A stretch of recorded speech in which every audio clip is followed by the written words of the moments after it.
पढ़ने जा रहे हैं इसमें इंस्टेंटेनियस वेलोसिटी। आपको नाम से पता चल रहा है इंस्टेंट, पर्टिकुलर टाइम पे the velocity of the object at a given time, at a given instant, velocity at a given instant is called its instantaneous velocity. तो ऑब्जेक्ट स्ट्रेट लाइन में मूव कर रहा था इंक्रीजिंग वेलोसिटी के साथ।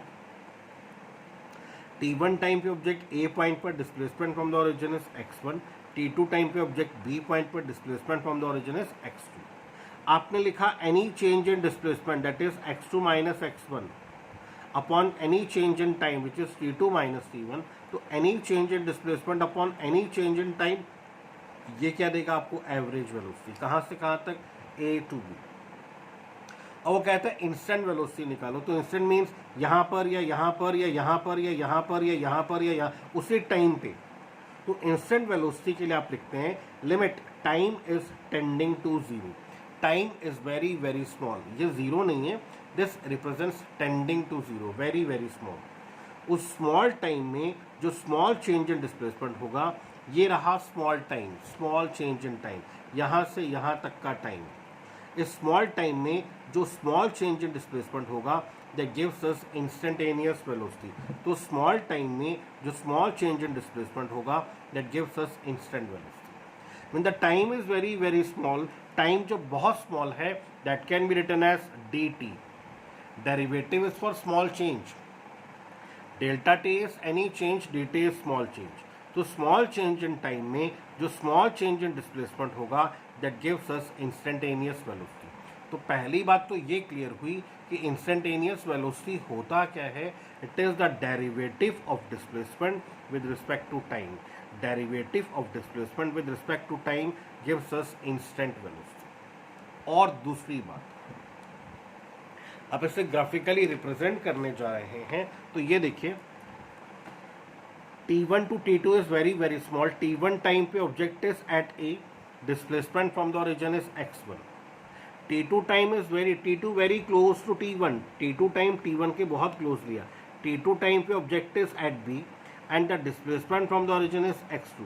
तो यहाँ से यहाँ तक की जो डिस्प्लेसमेंट होगी that is x2 minus x1, और यहाँ से यहाँ तक का जो टाइम होगा that would be t2 minus c1। तो वो जो स्मॉल चेंज इन डिस्प्लेसमेंट होगा और स्मॉल चेंज इन टाइम होगा that gives us instant velocity.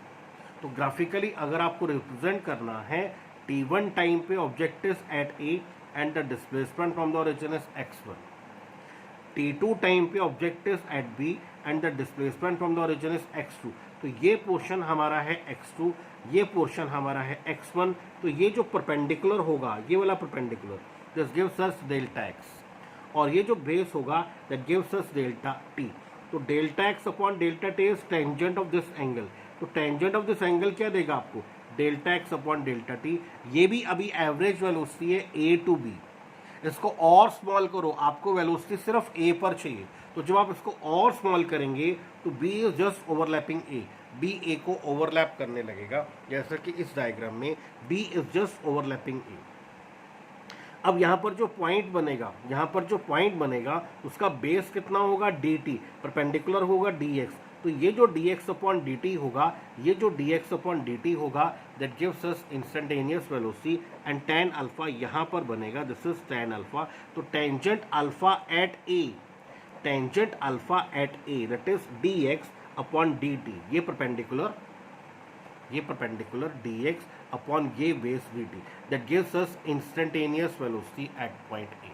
तो ये बात याद रखना कि पर्टिकुलर पॉइंट पे जो टेंजेंट अल्फा होता है, पर्टिकुलर पॉइंट पे जो टेंजेंट अल्फा होता है that gives us instantaneous velocity at that point. तो अगर ये पोजीशन टाइम ग्राफ है इंक्रीजिंग वेलोसिटी का, आपने टेंजेंट ड्रॉ किया, tangent alpha slope at point A, आप खुद सोचो टेंजेंट अल्फा क्या देगा? ये perpendicular that is dx upon ये बेस दैट इज dt। तो आपको देगा dx upon dt that is equal to instantaneous velocity. तो tangent alpha at a particular point gives us instantaneous velocity at that point. तो tangent alpha at point a gives us instantaneous velocity at point a। इस पर एक छोटा सा question करते हैं।